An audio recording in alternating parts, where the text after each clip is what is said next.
The men's triathlon at the Olympics has been postponed due to the poor quality of water in the River Seine. Officials made the decision in the early hours of the morning after tests revealed that recent rainfall had led to sewage contaminating the river. The condition of water has been a subject of frequent controversy in the run-up to the Olympics, with warnings that pollution could harm the athletes. Let's speak to Simon Ward. He's a high-performance coach who helps athletes train for events such as triathlons or Ironmans. Simon, how common is it for events like this to be affected by water issues such as this? Good morning. Good morning. Yes, I would.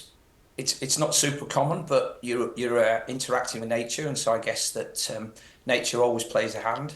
And whether it's too much rain, too much pollution, blue-green algae, the athletes have to be aware of what might happen and be prepared for that.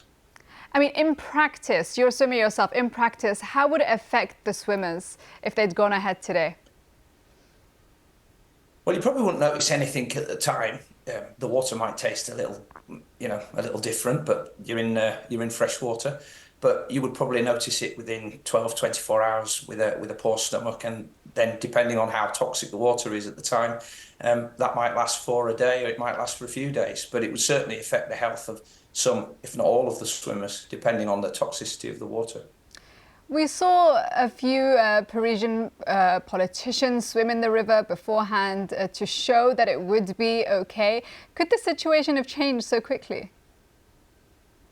Well, I think if we watch the opening ceremony on Friday, they had heavy rain in Paris, and that's going to lead to overflow sewage naturally from the water with just the increased water on the ground, also runoff from the field. So I think the Parisians have been a little unlucky. They've done a lot to make the water better, and the weather's impacted that really. And again, if you're outside for sporting events, the weather can play a part.